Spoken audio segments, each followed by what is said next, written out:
नमस्ते ATB टरोत Sagittarius के प्यारे बच्चों प्रणाम। आज का समय आपके लिए एक अति विशेष एक दिव्य संदेश लेकर आया है। सुनिए और अपने मन को खोलकर स्वीकार कीजिए।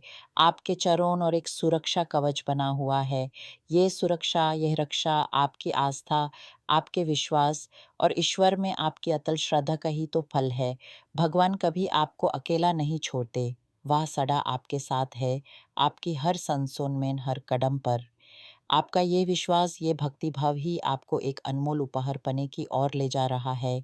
ब्रह्मांड आपकी मेहनत को देख रहा है, आपकी दयालु हृदय की कोमलता को पहचान रहा है और आपकी उस निष्कम सेवा को भी, जो आप परिवार, मित्रों और परे लोगों के लिए भी करते हैं। चाहे आप किसी भी धर्म, किसी भी रीति से पूजा करते हों या सिर्फ अपनी आत्मीयता से जुटकर प्रार्थना करते हों, परमेश्वर के लिए तो सिर्फ आपका शुद्ध हृदय और आपकी पवित्र आत्मा महत्व रखती है।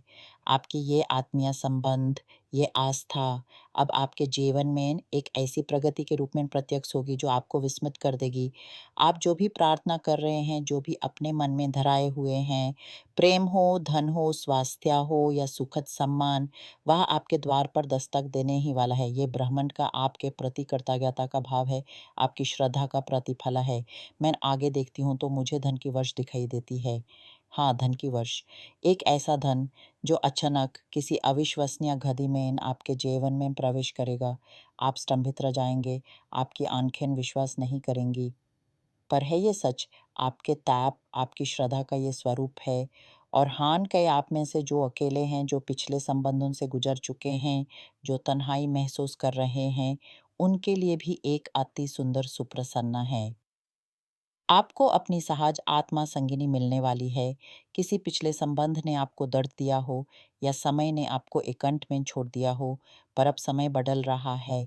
आपकी ये आत्मा संगिनी आपको एक सार्वजनिक स्थान पर मिलेंगी। कोई दोस्त आपको बुलाएगी, कोई रिश्तेदार किसी समारोह में ले जाएगा। वहन उस भीड़ में एक व्यक्ति आपका ध्यान आकर्षित करेगा।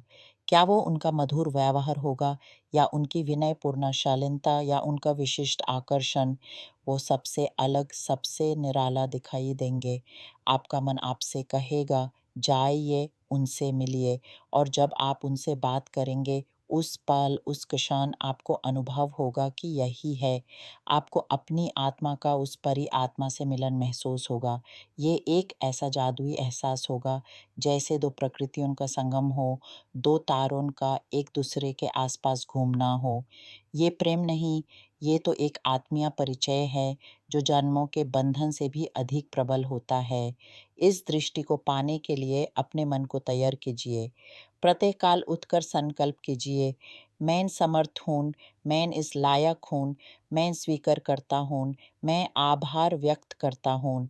हे ईश्वर, मेरी आत्मा संगिनी से मेरा मिलान कराइए। अपनी चाहत को शब्दों में ढल दीजिए, उसे विश्वा के समर्पित कीजिए। कुछ आप में से जो पशुओं, प्रकृति या शांति के लिए काम कर रहे हैं, जो किसी समझ कल्याण क्रिया से जुड़े हैं, उनके लिए भी ब्रह्मांड की दृष्टि आप पर है। आपके कदामन को देख रहा है सृष्टिकर्ता। आपकी हर प्रार्थना सुनी जा रही है।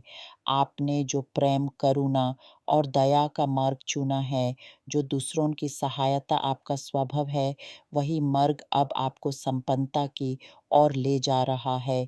आपका ये कर्तव्य बोध ही आपकी सबसे बड़ी संपत्ति है। परंतु कुछ आपके संबंधों में अभी संकट के साए हैं। कोई अंतर आया है, कोई दूरियां बढ़ रही हैं, कोई कर्मिक बंधन अपना समाप्ति काल देख रहा है।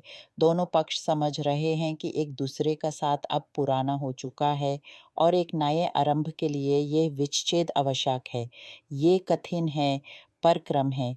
इस विच्छेद को क्रोध या दुख से नहीं, बल्कि शांति से स्वीकार कीजिए, क्योंकि ये नई शुरुआत का आधार है। घर परिवार से भी कोई समाचार आप तक पहुंचेगा। कोई आपको किसी साझेदारी या समझौता करने का आमंत्रण दे सकता है। इसमें जल्दी ना कीजिए। सोच विचार से काम लीजिए, क्योंकि आपकी यात्रा स्वतंत्र है। आपकी धन की यात्रा आपके अपने बल पर तय की गई है। क्या ये साझेदारी उस स्वतंत्रता को मजबूत करेगी या कमजोर? इस प्रश्न पर मंडर चिंतन कीजिए। कर्म क्षेत्र में भी परिवर्तन दिखाई दे रहा है। सिंडिकेट या प्रबंधन की ओर से आपको बुलाया जा सकता है, खासकर धन या प्रतिबद्धता से संबंधित मुद्दों पर। दारो मत, ये एक अवसर है आपकी योग्यता को प्रकाशित करने का। साथ ही ब्रह्मांड आपको ऐसे रास्ते दिखा रहा है जहां ज्ञान के द्वारा आप अपने धन को गुना कर सकते हैं, निवेश के नए तरीकों की ओर, नए व्यावसायिक अवसरों की ओर आपका मन आकर्षित होगा। पढ़ाई करनी पड़ेगी, नए ज्ञान को अपनाना होगा। ये आपके लिए एक दिव्य अनुग्रह है, धन और ज्ञान का संगम। पर इन सब के बीच अपनी शारीरिक और मानसिक स्वास्थ्य का ध्यान रखना ना भूलें। आत्मा की ओर से एक संदेश आ रहा है। किसी भी चीज़ की अतिरिक्तता, चाहे वो अच्छी ही क्यों ना हो, आपके तन-मन के संतुलन को विघटित कर सकती है। हो सकता है आप शारीरिक श्रम बहुत अधिक कर रहे हों या मन को एकाग्र करने के चक्कर में यूँ थका रहे हों। संतुलन ही जीवन का मूल मंत्र है। जैसी प्रकृति में ऋतुएं बदलती हैं, वैसे ही आपके शरीर और मन को भी विश्राम और क्रिया